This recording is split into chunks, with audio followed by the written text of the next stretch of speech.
Hola, ¿cómo están? Buenas tardes. Bueno, vamos a continuar con este núcleo de planificación. Eh, Recordarán que en los encuentros anteriores hablamos del momento, de los 4 momentos de la planificación estratégica situacional de Carlos Matus. Comenzamos, solamente dijimos que desde un punto de vista pedagógico íbamos a seguir el orden planteado por el autor, pero que en la realidad eh, este orden se ve alterado, es situacional, digamos, hay determinadas situaciones y momentos donde prima los contenidos de un momento y en otro, y simultáneamente inclusive. Quiero decir, podemos estar gestionando algo y a su vez estar planificando otra cosa, y lo que estamos planificando tiene influencias sobre esto que estamos gestionando, y lo que gestionamos tiene influencias sobre la planificación de lo otro, con lo cual, digamos, son elementos teóricos que la idea es que sean incorporados para pensar en forma dinámica, en forma relacional y procesual, y no en forma secuencial, como dijimos en el encuentro anterior, ¿no? Por eso es que Matus elige la palabra momento para caracterizarlos, y no de etapas, ¿no? Como la etapa 1, etapa 2, etapa 3. En realidad, son momentos que predominan en determinada situación, pero que están simultáneamente en correspondencia con los otros, alterándose o potenciándose mutuamente, ¿no? Ahora bien, desde el punto de vista pedagógico dijimos que los íbamos a seguir en orden. Entonces vimos en un primer momento explicativo cómo incorporar algunos elementos teóricos y metodológicos para identificar problemas, jerarquizarlos. Ya sabemos que, digamos, el centro de la reflexión de Matus, de la planificación estratégica situacional, son los problemas. Un gestor de cualquier tipo de organizaciones, pero ni que hablar de las organizaciones sanitarias, un gestor, digo, trabaja con problemas. Ese es el insumo del trabajo de un gestor de una organización social, como son las organizaciones sanitarias, ¿no? Educativas también, ¿no? Trabajan con problemas. Y no hay que tener miedo a eso, digamos, y no hay que pensar que, uy, el día que no tenga más problemas va a estar todo bárbaro, porque en realidad el día que no tengan problemas, si están gestionando una organización, es porque está gestionando otro, digamos así, ¿no? O nadie. Eh, Porque gestionar bien es generar problemas también, ¿no? No solo es resolver problemas, al resolver problemas se generan otros problemas. Eh, y la cuestión es cómo le damos en ese marco de intercambio permanente de problemas un rumbo, una cierta direccionalidad al proyecto de transformación que queremos llevar a cabo, ¿no? Ese es el desafío. De esto estamos hablando. Recuerden también que en el momento explicativo dijimos algo que es muy importante. Depende mucho de cuáles son las características de los problemas que tengamos que afrontar.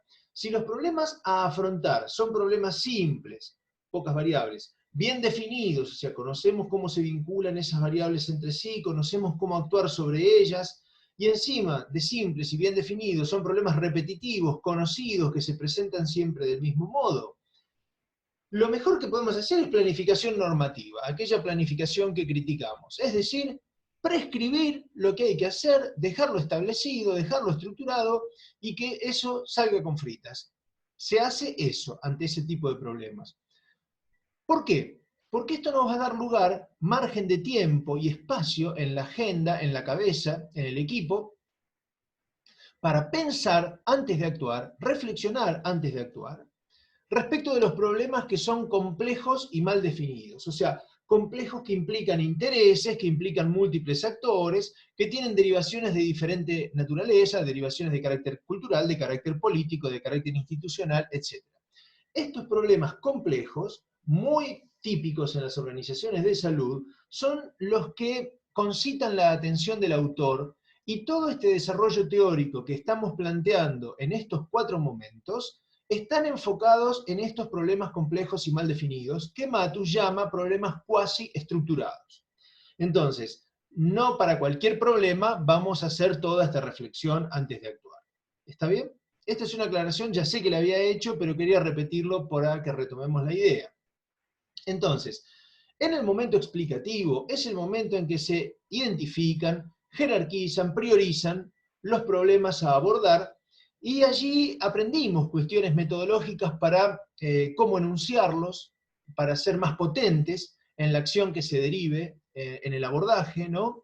Ya vimos que el cómo enunciamos los problemas tiene traducción en la potencia con la que podemos abordarlos. Cómo enunciar los problemas, entonces, cómo describirlos, cómo monitorear su evolución en el tiempo, cómo analizar sus consecuencias, cómo identificar sus causas, las causas de las causas, y entre todas las causas del problema, aquellas causas críticas o, como dice el autor, nudos críticos. ¿Y por qué son nudos críticos? Porque son aquellas causas sobre las cuales vamos a enfocar la acción. Porque producto del análisis que hicimos, identificamos que son las causas donde conviene, digamos, atacar al problema. ¿Con qué lo vamos a atacar al problema? Con operaciones. ¿Qué son operaciones en términos de Matus, de Carlos Matus? Son un conjunto de acciones articuladas, vinculadas, con las cuales vamos a tratar de atacar las causas de los problemas para revertir sus consecuencias negativas, ¿no? Y que eso se exprese en el marcador del juego, en aquel concepto de vector descriptor del problema que ya vimos, que nos muestra el resultado del juego, ¿no? Cómo modificamos la expresión del problema. Todo esto lo vimos en el momento explicativo. Para este pensamiento antes de actuar, este cálculo, esta reflexión antes de actuar. En el momento normativo prescriptivo, lo que vimos es cómo diseñar operaciones, en términos del autor, operaciones, decía, para atacar las causas críticas de los problemas. Él le llama operaciones a un conjunto articulado de acciones, podemos decirlo así, para atacar esas causas. Lo que quería refrescar es que toda operación, toda intervención, toda acción enfocada en atacar la causa de un problema, en algún punto está reproduciendo una relación de recursos, productos y resultados, que lo vimos en el encuentro anterior. Para hacer cosas hacen falta recursos, eso que hacemos aplicando esos recursos es un producto, y ese producto lo intentamos realizar para lograr algo, que es a lo que estamos llamando ahora resultado, ¿no? Entonces, el momento normativo prescriptivo que ya vimos es el momento del diseño de las operaciones enfocadas en atacar las causas de los problemas para terminar revirtiendo sus consecuencias negativas. También analizamos que en ese mismo momento, analizamos que las operaciones estaban integradas por recursos de diferente tipo, recursos culturales, recursos conocimientos, recursos económicos, recursos organizativos, recursos políticos, etc.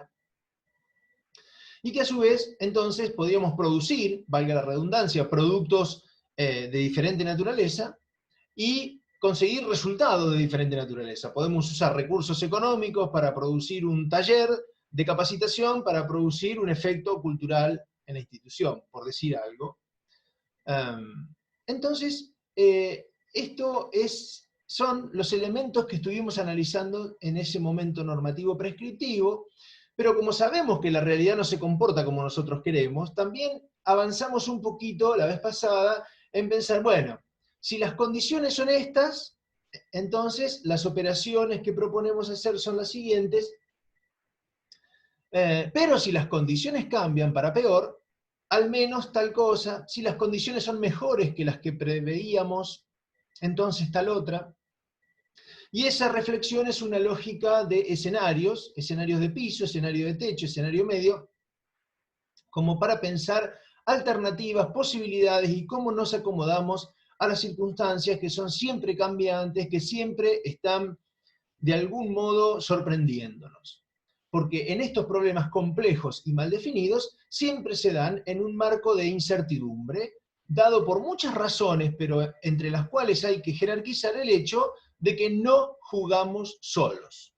Cada vez que proponemos hacer algo, eso que proponemos hacer influencia los deseos, los intereses, los valores de otras personas que pueden jugar a favor, pueden jugar en contra, pueden ser indiferentes, y entonces siempre nos movemos en un cierto marco de incertidumbre. Nosotros podemos prescribir, hay que hacer esto, ese debe ser para nosotros, pero a ese debe ser hay que hacerlo posible. Entonces, ¿cómo hacer posible lo que queremos hacer? ¿Cómo analizar las condiciones de posibilidad para llevar a cabo eso que deseamos hacer?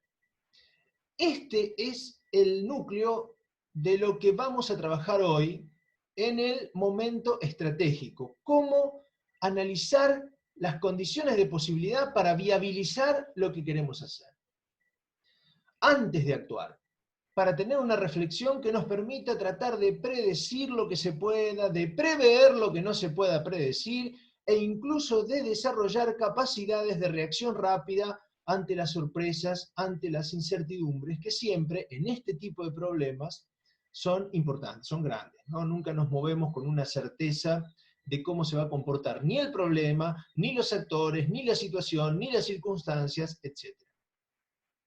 Y después viene, en términos así pedagógicos, como decíamos, el momento táctico operacional, que es el momento concreto del hacer, de realizar concretamente lo que queríamos hacer, y también eso implicará ciertas incertidumbres y ciertas dificultades, a veces, que vamos a reflexionar en el próximo encuentro. ¿Está? Hoy nos vamos a enfocar entonces en el momento estratégico. Que es el momento de analizar la viabilidad de lo que proponemos hacer. Entonces, estrategia, ¿por qué necesitamos la palabra estratégica?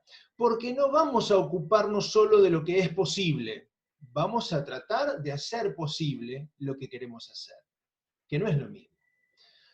Digamos, hay una diferencia entre lo que debe ser para nosotros y lo que puede ser. Pero nosotros queremos que sea posible lo que nosotros queremos. Entonces, ¿cómo le construimos viabilidad? ¿Cómo analizamos la viabilidad de lo que queremos hacer para poder llevarlo adelante con mayor eficacia, con mayor probabilidad de éxito, podemos decir? Entonces, el análisis estratégico trata de responder estas dos preguntas sobre las que voy a ir volviendo a lo largo de esta exposición, que es las operaciones que proponemos, ¿no?, que constituyen nuestro plan de acción. Esas operaciones que programamos para atacar las causas de los problemas. ¿Son viables hoy? Si las queremos poner en marcha ya, ¿tenemos alguna dificultad, alguna limitación, algún obstáculo, algún impedimento, o son totalmente viables? Es solo desear hacerlas y tenemos con qué, tenemos con quién, tenemos tiempo, tenemos todo. Entonces, ¿son viables las operaciones que estamos proponiendo? Ese debe ser que prescribimos, ¿son realizables en esta coyuntura actual, en este contexto en el que estamos? ¿Hay que modificar algo? No son viables, pero son necesarias. ¿Cómo le construimos viabilidad? ¿Cómo analizamos las condiciones de posibilidad para construirle viabilidad a aquellas operaciones necesarias, pero que juzgamos que no son del todo viables en esta coyuntura, con estas características?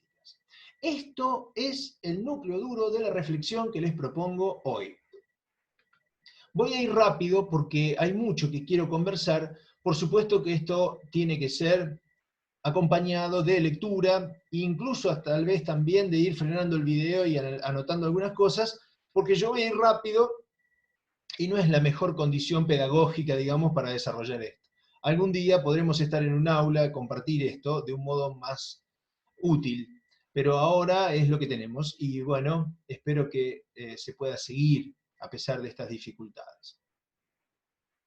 Este es un chiste que pueden ver allí el dibujito este hermoso de Quino, ¿no? Y dice, iba todo muy bien hasta que surgieron pequeñas discrepancias entre la comisión vecinal de la margen opuesta y el ingeniero. Y usted ya sabe qué carácter que tiene el ingeniero. Entonces, ¿esto qué intenta mostrarles? Intenta mostrarles que desde el punto de vista racional, desde el punto de vista de la disponibilidad de los recursos, desde el punto de vista de la disponibilidad material, desde la disponibilidad operativa, organizativa, desde el punto de vista del disponer de la tecnología necesaria, desde el punto de vista del tiempo necesario, esta operación era viable, digamos. El dibujo lo muestra. ¿Y por qué se tornó inviable? Se tornó inviable porque no surgieron dificultades con las cosas, surgieron dificultades entre los cosos, como dice el expresidente uruguayo, el Pepe Mujica.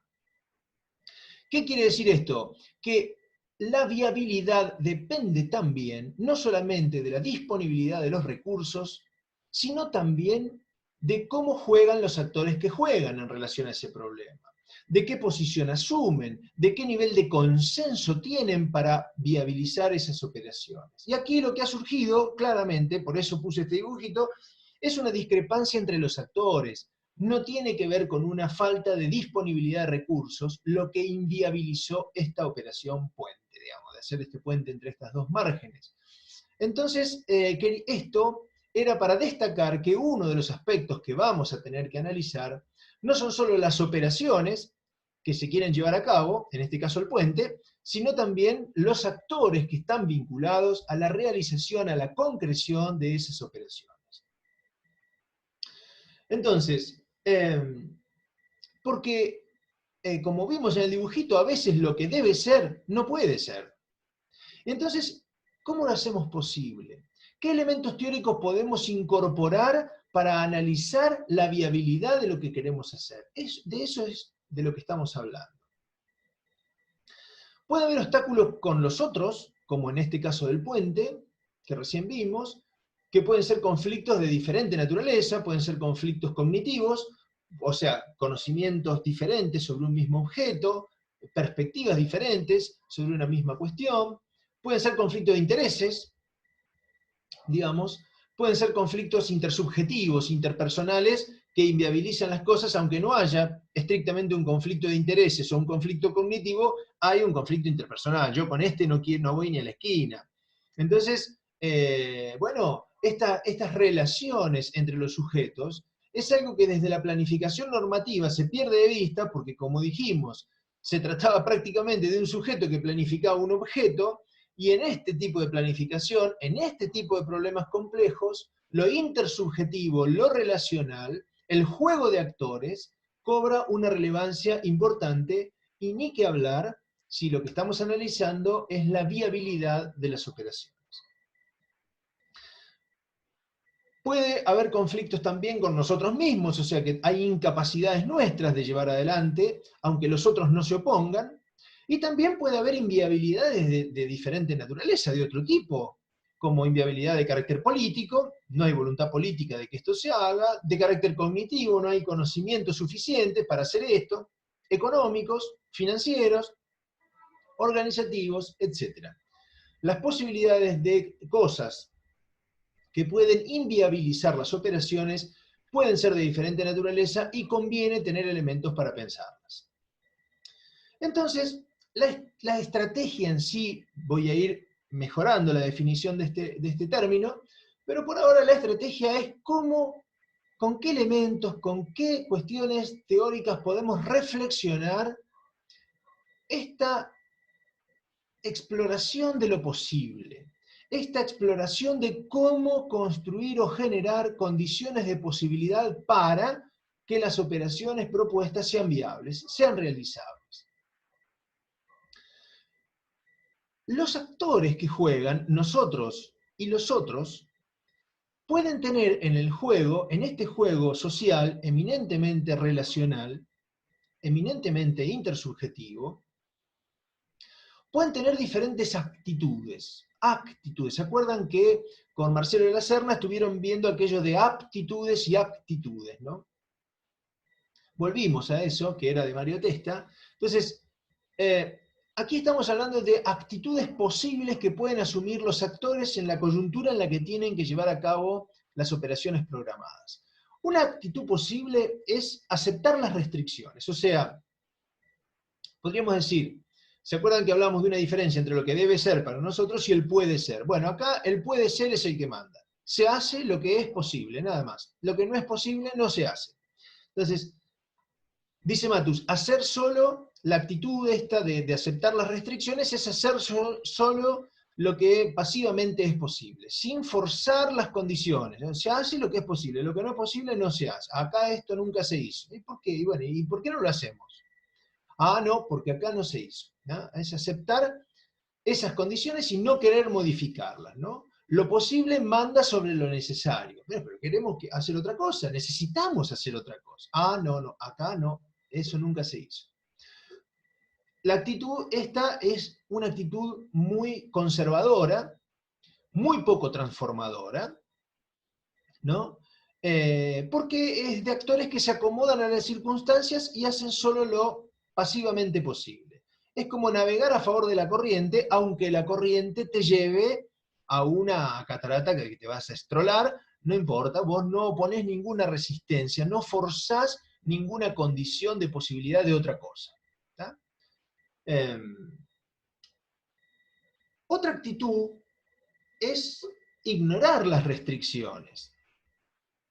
Esta es una actitud que algunos actores con mucho carácter de actitud crítica, esto puede ser un actor colectivo, ¿no? Con mucha actitud crítica y poca aptitud crítica, que para tomar aquellos conceptos de Testa, que vieron con Marcelo, y los lleva a ignorar las restricciones. ¿Qué significa esto? Lo que dice ahí, emprender la aventura de lo imposible sin ningún cálculo de posibilidades, ni estrategia, ni construcción de viabilidad. Para nosotros debe ser esto y vamos con eso sin analizar las condiciones de posibilidad reales y concretas que tenemos de hacerlo. Y si no tenemos condiciones, ¿cómo construirles viabilidad? Acá se ignora esa reflexión. Se ignora totalmente. Esto es lo que hay que hacer y vamos con eso. Entonces hay como un dominio de una especie de voluntarismo, que puede ser un voluntarismo doctrinario, puede ser un voluntarismo emocional, pero en definitiva hay un rechazo, una negación, una desconsideración absoluta de cualquier tipo de análisis táctico y estratégico, ¿no? ¿Para qué? Para construir condiciones de posibilidad para que eso sea viable. Acá se ignora el análisis de viabilidad. Creemos que por el solo hecho de que lo deseamos va a ser posible. No. ¿Cómo lo hacemos posible? Para no chocar contra una pared, ¿no? Por ejemplo, no analizó las restricciones. Quiso saltar la muralla china con la bicicleta y se estroló del otro lado, ¿no? Fue una cosa, pero lo logró, pero se mató. Entonces, no hubo ningún análisis de las condiciones de posibilidad. Hubo un voluntarismo emocional, digamos, muy fuerte, para conseguir lo que quería sin analizar las consecuencias, sin analizar las condiciones de posibilidad, sin analizar pormenorizadamente, estratégicamente, cómo construirles condiciones de posibilidad para alcanzar el objetivo, pero mantenerse con vida, por ejemplo. Y llegamos al punto que es el núcleo central de este momento estratégico, cómo superar las restricciones. Esto es de lo que estamos hablando. Es de desarrollar capacidades respecto de esta actitud, ¿no? De esta actitud, que es la de superar las restricciones, que es emprender una estrategia de construcción de viabilidad. Reconociendo y valorando las restricciones para intentar superarlas con inteligencia, con voluntad, con fuerza, ¿no? Y vamos a ver con otros medios estratégicos que vamos a analizar después. Pero la idea ahora ya se entendió, digamos, qué es posible hoy, qué no es posible hoy, pero es necesario. ¿Cómo le construyo viabilidad a eso que es necesario, pero parece que hoy no están dadas todas las condiciones? ¿Cómo construyo condiciones de posibilidad para? ¿Cómo haciendo lo que hago hoy, además de hacer lo que hago hoy, estoy construyéndole condiciones de posibilidad para que mañana sea posible hacer lo que hoy no es posible? Lo digo de otro modo, miren, tuvimos un expresidente que yo mucho no quiero, para nada, que se llama todavía, ahora está internado, tiene 90 años, se llama Carlos Menem, y Menem siempre repetía una frase de Aristóteles, no es de él porque no se le hubiese ocurrido eso, que decía, la política es el arte de lo posible. que sería un poco la primera actitud, ¿no? De hacerlo lo que es posible. A mí me gusta pensar que Matus le diría no. La política es el arte de hacer posible mañana lo que hoy aparece como imposible, ¿no? Entonces, hoy hago lo que hago hoy, pero además estoy construyendo condiciones de posibilidad para ir por más, respecto de esa transformación que deseamos llevar a cabo, ¿no? Esta es la idea de esta actitud de superar las restricciones. ¿Y cómo analizar eso? ¿Con qué elementos teóricos, metodológicos podemos analizar esto e incorporar capacidades para lidiar con la incertidumbre y superar las restricciones? De eso es de lo que habla este momento.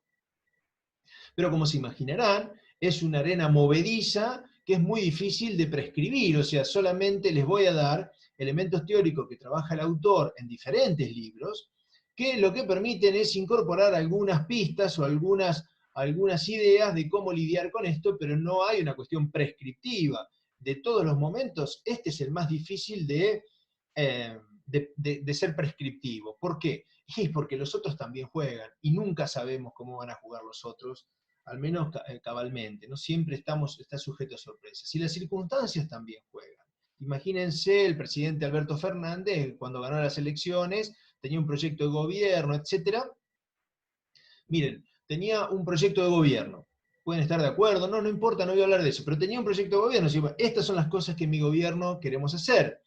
Tenían capacidades de gobierno, o sea, eligió funcionarios, ministros, etcétera, que para él acreditaban las capacidades necesarias para llevar adelante ese proyecto de gobierno que tenían en las condiciones de gobernabilidad que había en ese momento en la Argentina, ¿no?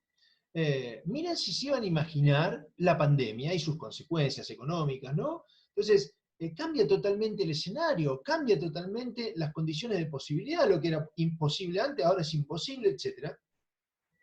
Se recalcula todo, se ponen en tensión y todas las capacidades que teníamos para lo de anterior no son las mismas capacidades que necesitamos ahora. Entonces, las condiciones de gobernabilidad no son las mismas, y entonces le aconsejó esta actitud, digamos, de cómo superar las restricciones de carácter económico, las restricciones de carácter sanitario, las restricciones de carácter político, etcétera, etcétera, ¿no?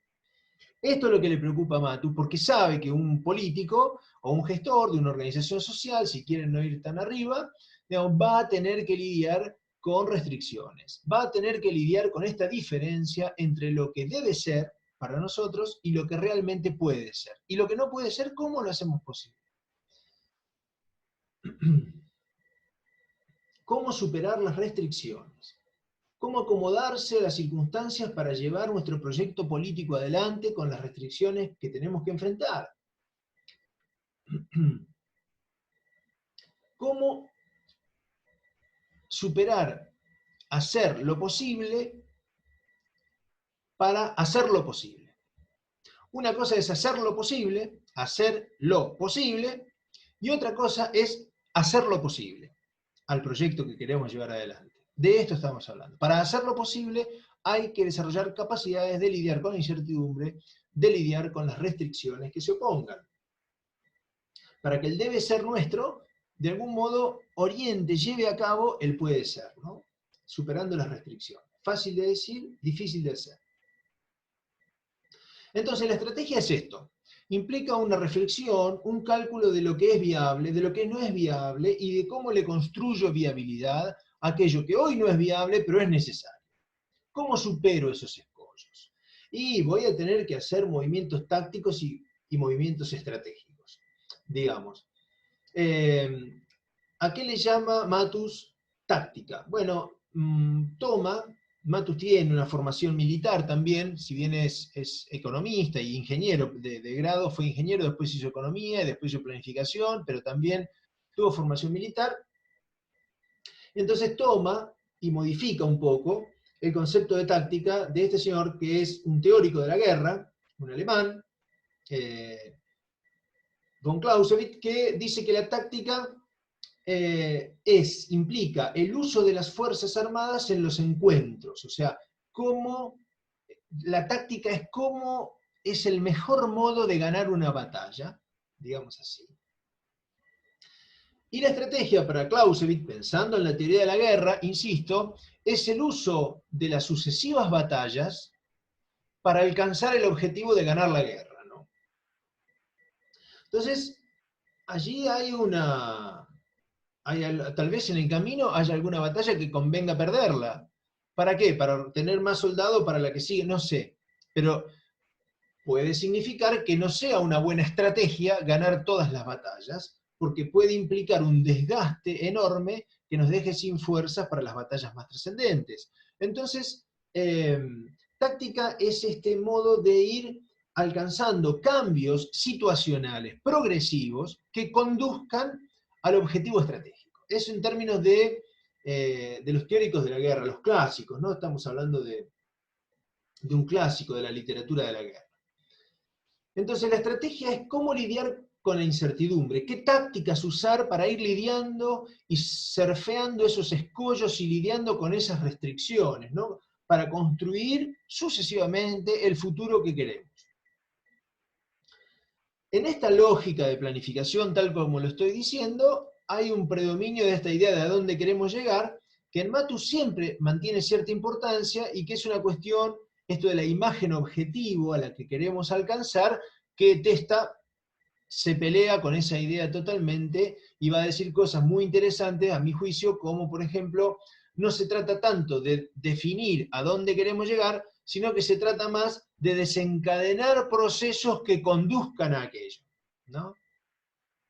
Es un cambio de posición que lo dejaremos para otro día, pero que lo quiero dejar dicho, por lo menos, ¿no?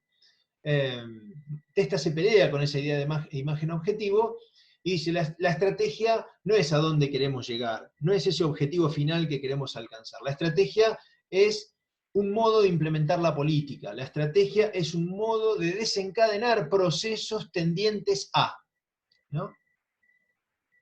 Pone mucho más el énfasis en el aquí y el ahora y menos en el futuro. Pero esa es otra discusión, pero quería también dejarlo dicho, ¿no? Pero en un autor o en el otro, con el énfasis más acá o el énfasis más acá, toda estrategia es situacional y es relativa al actor que la explica, como vimos la vez pasada. Entonces, estrategia en sí refiere a cómo ir solucionando problemas, interacción entre problemas, entre sujetos, entre actores sociales, con los cuales vamos a tener que cooperar o confrontar para ir llevando adelante nuestro proyecto de gobierno, por ejemplo, nuestro proyecto de gestión institucional, nuestro proyecto de transformación institucional, lo que sea que querramos llevar adelante. Entonces, en síntesis, como les decía, para Mario Testa la estrategia es el modo en que implementamos la política. ¿Qué hacemos para llevar adelante la política que queremos llevar? Sabiendo que política, para este autor, implica siempre una estrategia acerca de la distribución del poder. Esto es una recursividad teórica. Como ven, quiero decir con recursividad que en la definición de estrategia de este autor, Testa, está la palabra política, por ejemplo, y en la definición de política está la palabra estrategia, pero lo vamos a dejar para otro día porque no me quiero dispersar y no me quiero salir tanto de Matus, ¿sabes? Que es quien nos ocupa hoy. Matus sigue más fiel que Testa, entonces, a los conceptos más clásicos de la teoría de la guerra, como les decía, y entonces, para él, táctica, como también les dije, es el uso de los recursos escasos que tenemos para ir generando, para ir produciendo un cambio situacional tendiente a viabilizar nuestro proyecto para alcanzar la situación objetivo, ¿no? Por supuesto que la táctica depende de las capacidades de juego, de los recursos que disponemos, etc. Entonces esto es un chiste futbolístico sonso que quedó de esta clase vieja y no lo saqué, pero es una broma, digamos, como que punto. Estrategia es el uso del cambio situacional alcanzado con los movimientos tácticos para ir avanzando en el sentido de tratar de alcanzar la situación objetivo que nos habíamos propuesto y también analizando los posibles cambios de escenario como vimos la vez pasada, ¿no? O sea, si las condiciones son estas, entonces vamos a mover así la ficha ya para tratar de llegar allá. Ahora, si las condiciones son peores, al menos tenemos que llegar a hacer. Y si las condiciones fueran mejores, ¿quién te dice que por ahí podemos aspirar a más, digamos, ¿no? Pero ese modo de definir los escenarios, de definir la táctica, de definir las estrategias, en este juego que es eminentemente relacional, eminentemente intersubjetivo, y cuando digo intersubjetivo me refiero a sujetos colectivos también, ¿no? Actores sociales que están jugando, que están disputando, que están confrontando intereses, valores, ideología, en un campo de tensiones. El modo de jugar el juego también depende de las características, de los estilos que esos jugadores tienen, que esos políticos tienen. Y Matus, lo que les voy a decir ahora muy rápidamente, lo desarrolla en un libro gordo así, que se llama Chimpancé, Maquiavelo y Gandhi, que sintetiza los diferentes estilos de hacer política, o de llevar adelante los proyectos. Y está bueno que ustedes al escuchar estas cosas vayan pensando en actores sociales que conocen, que pueden ser más prototípicos de uno u otro estilo, ¿no? Pero porque el actor elige su estrategia, pero siempre está supeditado a cuál es su propio estilo, que lo puede ir puliendo, que lo puede ir modificando, pero esto juega fuerte, porque hay una cuestión hasta de forma de ser, digamos, y de hacer, ¿no? Y este estilo político define fronteras de lo que está permitido, de lo que está prohibido, a dónde termina, a dónde está el límite ético, a dónde está el límite, no sé, político, ideológico, a dónde está, es diferente para cada actor, influye sobre su estilo, influye sobre su modo de jugar. Y por supuesto que los tres estilos que les voy a decir, Chimpancé, Maquiavelo y Gandhi, son prototipos ideales, que no existen puros en la realidad. No existen puros en la realidad, pero son estilos puros en lo teórico que permiten pensar a los sujetos en cada situación, ¿no? Jugó como un chimpancé en esta situación, en torno a este problema, este actor se comportó como un chimpancé. Y no es un juicio moral, es bueno, es malo, no. Es cómo, con qué estilo jugó el juego, con qué estilo tiende a jugar el juego. Todos nosotros tenemos un poco de chimpancé, un poco de Maquiavelo, un poco de Gandhi, ya van a ver.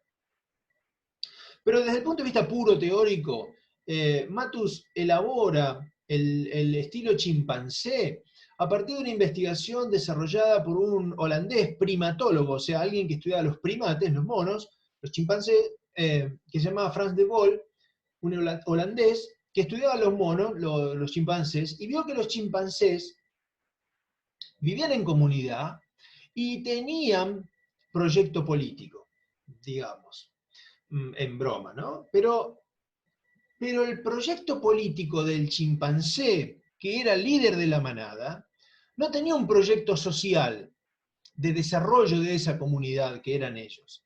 El proyecto político, que lo había, era mantenerse como líder de la manada, ¿no? O sea, el proyecto político estaba guiado por la voluntad del líder de seguir siendo el líder. Ese es el estilo chimpancé, un estilo autocentrado, un estilo autocrático, digamos así, donde el fin soy yo. El fin es que yo siga siendo el líder de esta manada, y entonces eso da lugar a disputas, disputas que se pueden resolver de diferente modo. Se pueden disolver dándole un correctivo al que se quiere rebelar, o se pueden resolver también porque otro se imponga y sea aceptado por el colectivo como el nuevo líder.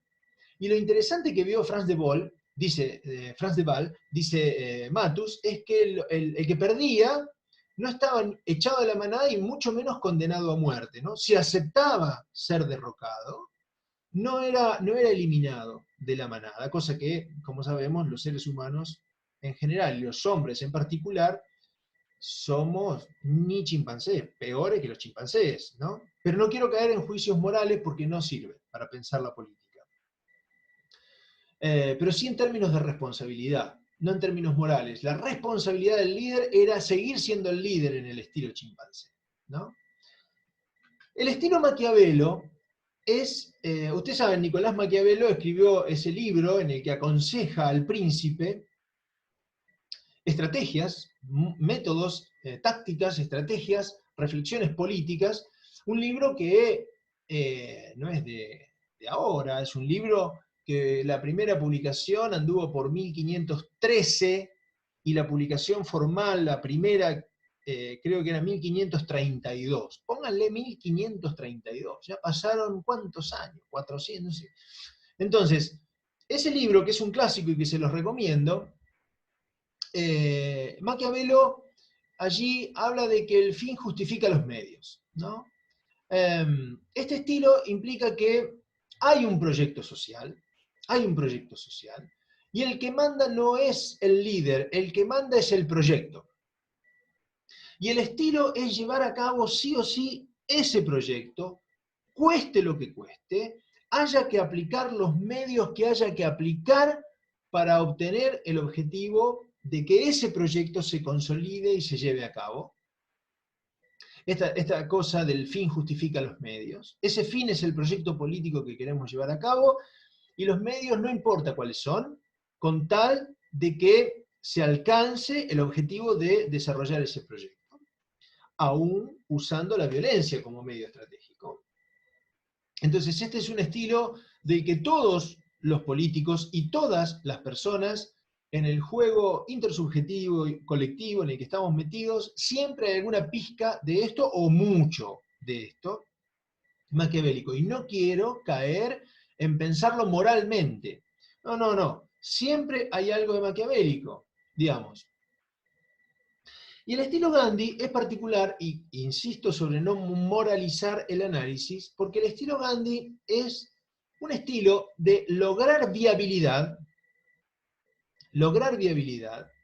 Acá el proyecto no se impone por sobre todas las cosas como en el estilo anterior, mucho menos el líder a título personal, como en el modelo chimpancé, sino que acá la cuestión es que no solamente que nosotros querramos llevar a cabo lo que queremos hacer, el proyecto, sino que convenzamos, persuadamos, ¿cómo se dice? Que logremos persuadir, no me salió la palabra, que logremos persuadir a los que no están de acuerdo con nosotros que este proyecto que queremos es lo mejor que les puede pasar, digamos, o sea que aquí a lo que se apuesta a construir legitimidad, a construir consenso que le den soporte y estabilidad a lo que conseguimos. O sea, este estilo es tratar de lograr la persuasión y el consenso con el otro, no solamente para conseguir lo que se quiere conseguir, sino para darle sustentabilidad en el tiempo, porque una cosa es lograr imponer nuestro proyecto, pero que después no se pueda sostener en el tiempo, porque no construimos fuerza, no construimos legitimidad, no construimos consenso que le dé soporte a eso que logramos conseguir. Entonces son tres estilos políticos prototípicos y en los dirigentes y en los políticos y incluso en nosotros mismos, ustedes van a encontrar elementos de estos tres estilos combinados en diferentes proporciones, de acuerdo a la situación, de acuerdo a los problemas, de acuerdo a quiénes son los otros que juegan, de acuerdo al momento histórico, al contexto social, económico, político, cultural, etc. Pero entonces, para sintetizar y avanzar, el estilo Gandhi es un estilo basado en la cooperación, en un contexto de confianza, con las estrategias, los medios estratégicos utilizados por el estilo Gandhi o por los actores que tiene estilo Gandhi es la persuasión, la seducción, la transparencia. El objetivo es el acuerdo, los medios son convencer, coordinar, consensuar. Los actores son yo y el otro. Yo y el otro. Podríamos decir, Gandhi no quería que los ingleses se vayan de la India. Quería convencerlos de que no tenían nada que hacer ahí. Cosa que si algún día decidían irse, no vuelvan más. Digamos, una cosa así, ¿no? Entonces la metáfora que usa Matus es el baile, ¿no? Este acuerdo, este consenso armonioso con el otro para lograr que los cambios o que la transformación se sostenga, se mantenga en el tiempo, ¿no? El modo o el estilo político maquiavélico es el estilo basado en la oposición, ¿no? O sea, ahí ya hay una puja. Nosotros queremos lograr imponer nuestro objetivo a como dé lugar, y eso va a dar lugar a que haya pugna, a que haya desconfianza entre los actores, que los actores que están en juego allí van a tener que medir fuerzas, ¿no? A veces lo que uno gana el otro lo pierde, o sea, se da una situación de suma cero, lo que puede dar lugar a protestas, contradicciones, ocultamientos, ¿no? El objetivo es la imposición de nuestro proyecto, o sea, hay que oponerse para ganar, ¿no? O sea que este estilo tiende a elaborar un nosotros y un ellos muy poco conciliables, ¿no? Como amigos y oponentes, amigos y enemigos, si ustedes quieren, y donde hay pujas por territorios reales o territorios simbólicos, ¿no? Como el ajedrez, por ejemplo, como metáfora. Y el chimpancé es yo soy el líder, ¿no? Entonces, ahí la medición de fuerzas es violenta, porque el que te quiere desbancar te quiere sacar, y vos querés conservar ese liderazgo como de lugar, entonces hay un juego de imposición de fuerza, de eliminar y doblegar al otro, bien de amigo enemigo, donde la metáfora entonces es más el boxeo, ¿no? Como dice Matus. Son tres estilos diferentes que no se dan puros más que en este cuadro, digamos. En la realidad siempre hay diferentes dosis, como les decía.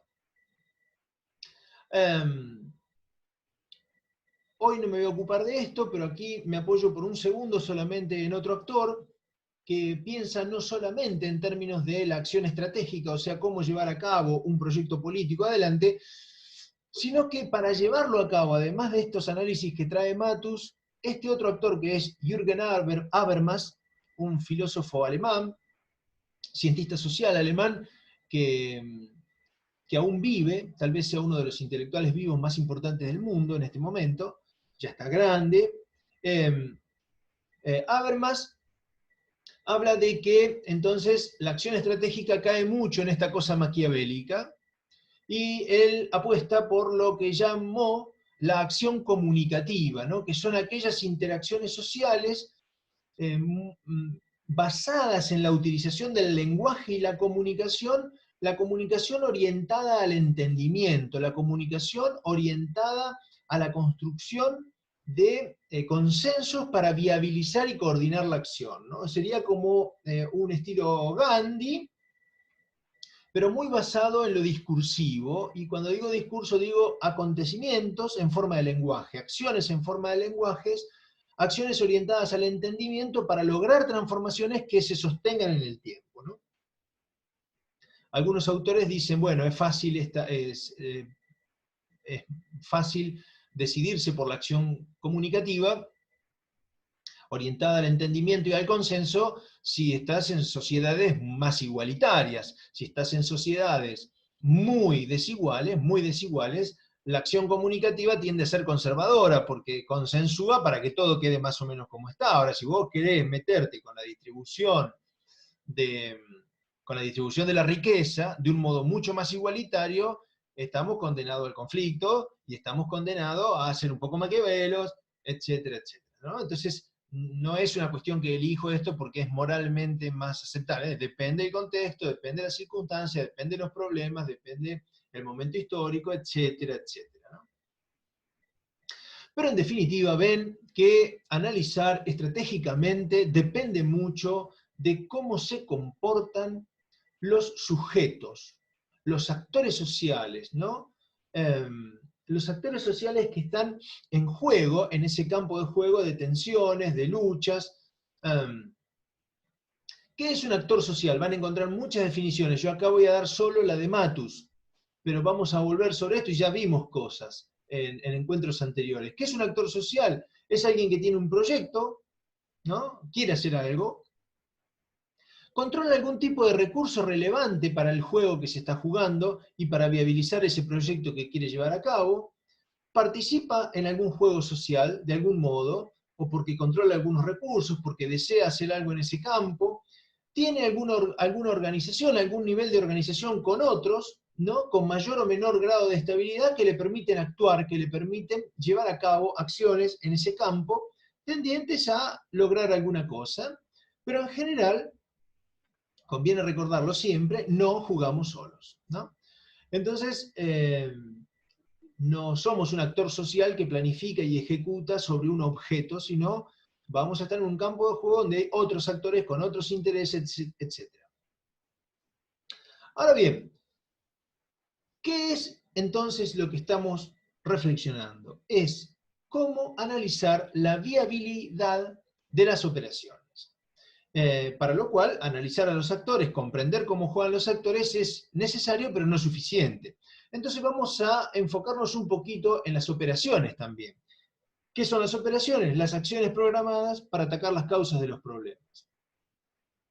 Siempre que queremos hacer algo para transformar la realidad, siempre va a haber algún tipo de recurso escaso. Y que nos va a obligar a ser estratégicos, porque si todos los recursos sobraran, no tendríamos que ser estratégicos, no sería necesario, pero cuando los recursos escasean, nos vemos obligados a ser estratégicos y a reflexionar lo que debe ser y cómo lo hacemos posible en una condición donde los recursos no son infinitos. Entonces, conviene que desarrollemos esta pregunta tomando aquella multiplicidad de recursos que vimos que constituían las operaciones. ¿Se acuerdan? Una operación establece una relación recursos, productos, resultados, ¿no? Uso esto para hacer esto, para lograr esto. Y estos recursos que uso podían ser de diferente naturaleza, no solo dinero, podían ser recursos políticos, recursos económicos, recursos financieros, recursos cognitivos, recursos organizativos, recursos culturales, etc. Entonces, recordar eso es un buen modo de preguntarse y de analizar las diferentes condiciones de inviabilidad. ¿Qué es lo que va a volver inviable o viable esta operación? Entonces la pregunta que Matus dice es, ¿son políticamente viables las operaciones, los proyectos que queremos hacer?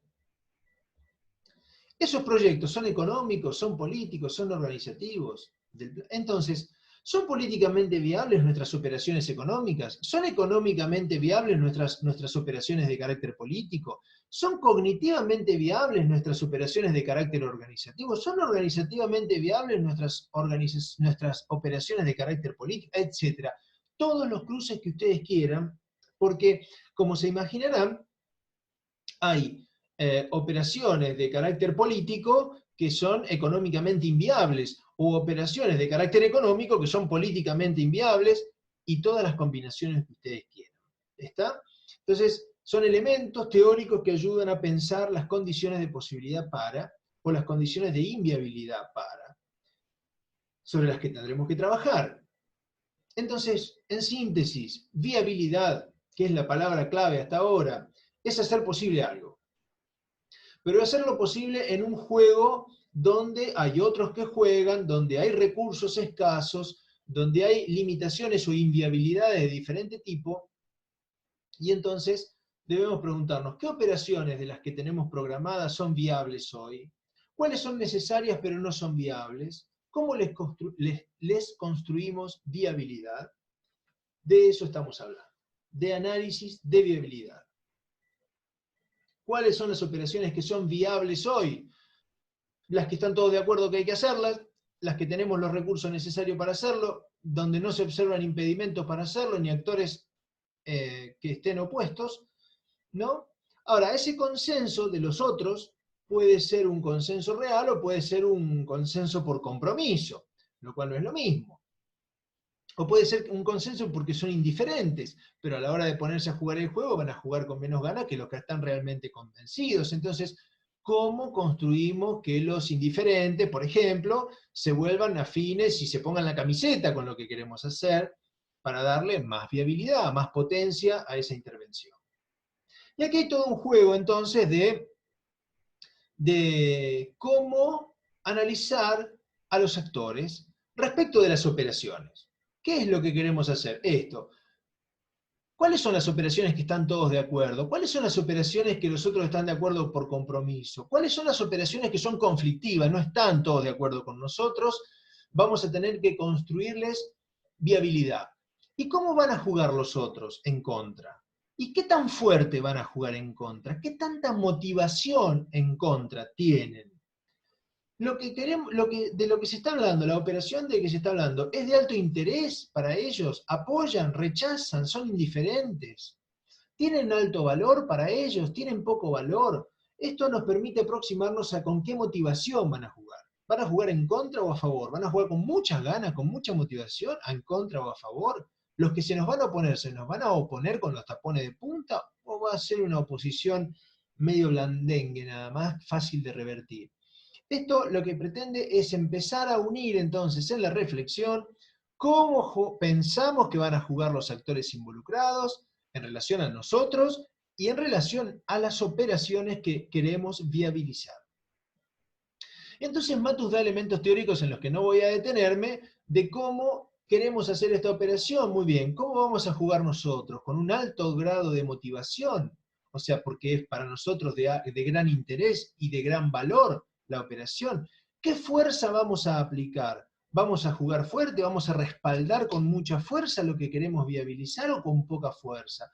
¿Cómo van a jugar los otros? ¿Qué motivación tienen? Las operaciones que estamos queriendo viabilizar para los otros son de alto interés, son indiferentes, tienen alto valor, tienen bajo valor, van a jugar fuerte, van a aplicar mucha fuerza o no, están en contra pero no van a jugar fuerte, llegado el caso. Entonces, esta reflexión de cómo juegan los otros es en el papel, en la realidad después puede ser muy diferente, pero es intentar predecir y prever lo que se pueda para analizar las condiciones de posibilidad de viabilizar las operaciones, ¿no? Esto es lo que está todo el tiempo dando vueltas. ¿Qué nivel de presión son capaces de ejercer los actores para viabilizar eso, nosotros y los otros? Para estar a favor, para oponerse, y ahí da estos elementos teóricos en los que no quiero abundar más porque ya estoy atrasado. Entonces, la estrategia: para viabilizar algo vamos a necesitar cooperación, vamos a tener oposición, puede haber conflicto, puede haber una oposición con mucha fuerza, puede haber una oposición débil. Entonces esta reflexión nos permite pensar en cómo se va a dar el juego de poder. Testa decían que la política es una estrategia acerca de la distribución del poder, y el poder aquí entonces aparece como una potencialidad, como una posibilidad de acumular fuerza, ¿no? Y emana de que estamos jugando un juego con reglas que no son iguales para todo el mundo y que podemos jugar más fuerte, podemos jugar más débil, y eso depende mucho de los estilos políticos, de la personalidad de los actores, de la situación, de las características de los oponentes, de las circunstancias del contexto, y de este juego súper complejo de actores, presiones, intereses, fuerza, motivaciones, deseos, ideología, intereses, es de esta compleja amalgama de cuestiones que se va a viabilizar o a inviabilizar lo que querramos hacer, y por ende, por eso este grado de nebulosidad, este grado de incertidumbre alto, ¿no? Esto no se puede predecir con absoluta precisión. Se pueden prever algunas cosas y es bueno que lo hagamos para analizar las consecuencias, para tratar de superar las restricciones, ¿no? Avancemos. Entonces, el análisis estratégico implica analizar entonces de las operaciones que queremos hacer, de esas cosas que programamos hacer para atacar las causas de los problemas, cuáles son viables hoy, cuáles me conviene hacerlas hoy, cuáles me conviene guardármelas porque sé que son viables y nos van a dar amplia legitimidad, y a lo mejor conviene hacerlo más adelante para construirnos legitimidad más adelante. Ese es el juego estratégico político. En definitiva, las dimensiones en las que nos estamos enfocando son los actores y sus capacidades de juego, las operaciones, qué es lo que queremos hacer en relación a lo que quieren hacer los otros, ¿Qué medios estratégicos usamos para construir viabilidad pensando que estamos en un juego intersubjetivo entre actores sociales? ¿Y cómo jugamos con esta dimensión estratégica por definición que es el tiempo? ¿Nos conviene todo lo que es viable hacerlo hoy? ¿Nos conviene guardarnos una operación comodín, que sabemos que tenemos alta chance de éxito, pero no conviene jugarla ahora para que el efecto positivo de eso nos dé cierto espalda política más adelante? Esa es la estrategia, ese es el juego. Entonces, estamos hablando de estos 4 elementos constitutivos de la reflexión estratégica: los actores y sus capacidades de juego, las operaciones, qué es lo que queremos hacer, cuáles son viables hoy, a cuáles le tenemos que construir viabilidad, con qué actores vamos a tener que lidiar, cómo podemos lidiar con ellos para construirle viabilidad a las operaciones, qué medios estratégicos puedo aplicar, el consenso, la guerra, la coacción, la negociación, ya vamos a ver, y cómo jugamos en el tiempo con esto. ¿Nos conviene jugar todas las fichas hoy? ¿Nos conviene guardarnos el ancho de espada para la última mano? ¿Cómo jugamos las cartas que tenemos? ¿Cómo jugamos con los recursos que tenemos y con los que no tenemos para ser estratégicos?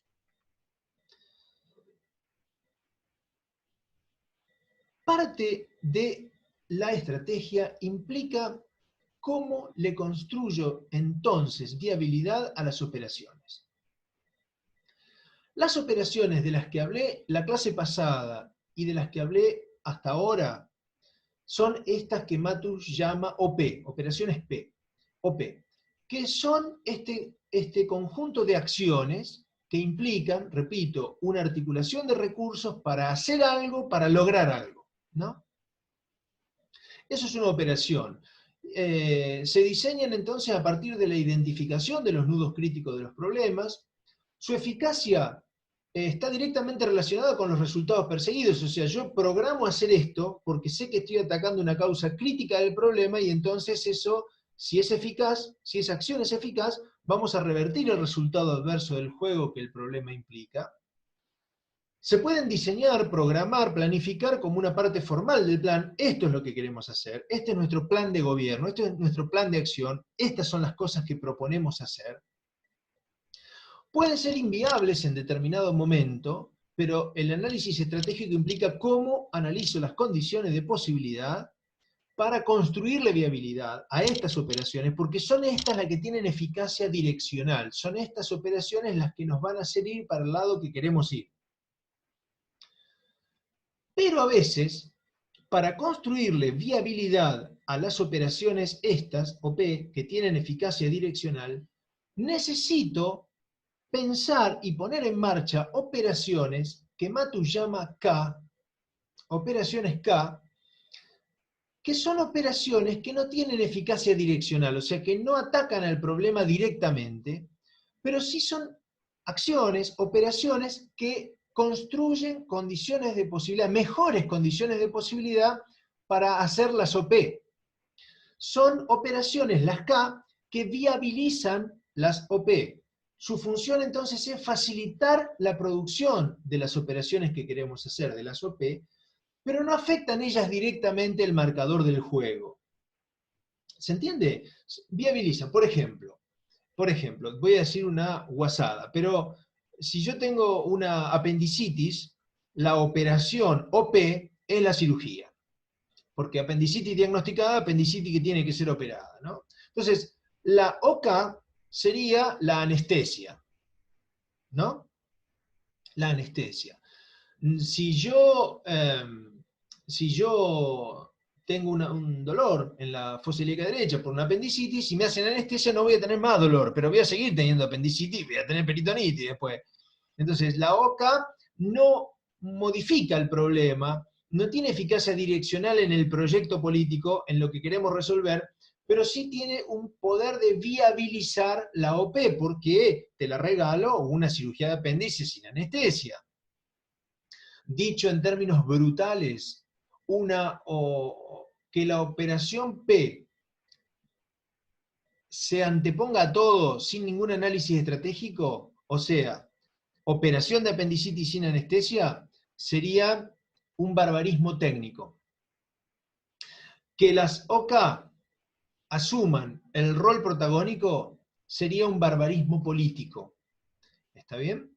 ¿Qué es un barbarismo político? Es cuando la política empieza a ocuparse de los problemas generados por la propia política, olvidándose de los problemas de la gente, de los problemas que son los que dan la razón de ser y existir a la política. Entonces, OK, por la OK misma, sería un barbarismo político en términos de Matus. Entonces, las OK son como la cobertura que tiene gusto a frutilla de un antiarrítmico, qué sé yo. Entonces, la OP es el antiarrítmico, pero el antiarrítmico solo es intragable, entonces le pongo una cubierta de frutilla, digo cualquier cosa, la puedo tragar, pero lo que estoy buscando es el tratarme la arritmia, y la arritmia me la trata la OP, pero la OP viene viabilizada por una operación K que genera mejores condiciones de posibilidad para alcanzar el objetivo, ¿no? Porque si no, la escupí, no la puede tragar, y entonces la arritmia no se trata, por decirlo en términos brutales, con un ejemplo sonso y farmacológico. Pero hay que pensar, cuando queremos viabilizar un proyecto, hay que pensar en cómo jugamos las operaciones OP, cuándo las de consenso, a las conflictivas, cómo le construimos condiciones de posibilidad, cómo jugamos con las operaciones K, con las operaciones constructoras de viabilidad. Y esto tiene mucho que ver con el tiempo. O sea, yo puedo hacer un plan muy lindo, pero si los resultados de ese plan de acción se van a ver después, 3 años después de que terminó mi acción de gobierno, llegué tarde. Entonces, pero los tiempos técnicos son diferentes a los tiempos políticos. Entonces, ¿cómo juego estas cartas? Pensando siempre en esta variable estratégica que es el tiempo, ¿no? Entonces voy a tener que viabilizar acciones, OP y OK, en relación a otros, a otros que juegan y no necesariamente juegan para donde jugamos nosotros, y en relación al tiempo. Entonces voy a tener que aplicar medios estratégicos, medios que me permitan viabilizar las acciones en relación con los otros, ¿no? Y esta es una compleja mistura, como dicen los brasileños, una compleja mezcla, donde no hay que decirlo en términos morales, hay que decirlo en términos de lo que se puede en cada lugar, en cada momento y en cada situación. Por eso, situacional. ¿Cuáles son estos medios estratégicos? La imposición puede ser uno. ¿Qué es la imposición? El uso de la autoridad y la jerarquía. Chao, te doy una orden. Bueno, puede ser muy útil este medio estratégico en la guerra y en el ejército, porque hay un principio de autoridad muy fuerte. En una organización social como un hospital, si ustedes llegan a ser directores de hospital y quieren manejar el hospital apelando a este único medio estratégico, la imposición y la orden, les tengo malas noticias. Las posibilidades de que les den bola son muy bajas, las posibilidades de que este medio estratégico sea dominante son muy bajas en una organización de mucho poder compartido, de mucho poder en la base de la organización, la base mayoritaria de los trabajadores, tienen alta posibilidad de no darle bola, digamos, a diferencia de otras organizaciones más verticales como por ejemplo el ejército. Pero la imposición en determinadas circunstancias puede imponerse, valga la redundancia. Otro medio más afín con las organizaciones hospitalarias es la persuasión. ¿Qué es la persuasión? Es la capacidad de seducción de un líder, seducción en el sentido de convencer, de persuadir, ¿no? Implica obtener apoyo y adhesión del otro al proyecto propio sin ceder nada de inmediato, digamos, ¿no? Es esta cosa de convencer al otro, persuadirlo de que tenemos razón, de que conviene seguirnos, de que lo que estamos proponiendo es provechoso para nosotros, para ellos y para todos, es esta cosa, ¿no? La persuasión. Otro medio estratégico. La negociación. ¿Qué es la negociación? Implica reconciliar intereses con la otra parte, ¿no? En la disposición de ceder algo si el otro también cede, ¿no? Entonces, el ideal, por supuesto, es encontrar una negociación de un acuerdo bueno para todos. A veces no es posible, a veces sí, ¿no? A veces se vuelve imposible algo que sería posible. Voy a dar un ejemplo para ser claro. Supongamos que hay dos hermanos peleándose por una naranja. Entonces, no, dámela, es mía, es mía, es mía, es mía. Bueno, hasta que uno se la saca al otro. Eso es una negociación suma cero. Porque uno se agarra la naranja, más uno, y el otro se queda sin naranja, menos uno. Más uno, menos uno es igual a cero. Por eso negociación suma cero. Ahora, porque cada uno peleaba por ese interés que era tener la naranja. Ahora, ¿el interés era la naranja? ¿O el interés? ¿Para qué querías vos la naranja? Y yo la quería porque quiero hacer una torta, necesito la cáscara. ¿Y vos para qué la querías? Y yo la quería porque me quería comer la pulpa de la naranja. Ah, bueno, entonces resulta que si priorizamos el interés y no la posición de la naranja es mía, el interés verdadero que los motivaba a querer la naranja, tal vez con una naranja satisfacíamos la necesidad de los dos, ¿no? Reconciliábamos intereses, donde ninguno de los dos perdía todo. Esta es una idea de lo que significaría negociación como medio estratégico. Como medio estratégico. La cooperación, por supuesto, todos saben lo que es la cooperación.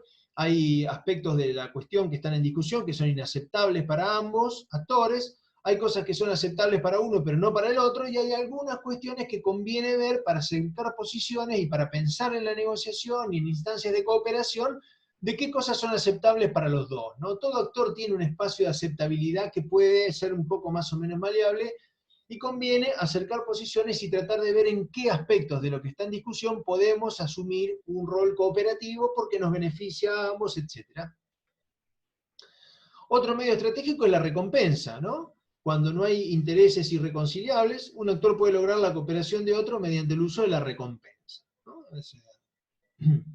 Ya todos saben lo que es la recompensa. Bueno, mira, por favor, cubrime la guardia de hoy y yo te cubro la del feriado del jueves que viene.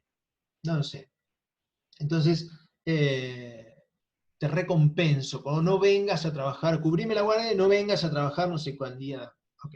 Te recompenso por eso para conseguir lo que quiero, ¿no? La mediación es cuando es un medio estratégico que en realidad lo que hace es cuando la negociación no parece posible, la cooperación no parece posible, algún mediador o alguna instancia que arrime posiciones, que vuelva de algún modo conciliable lo irreconciliable, ¿no?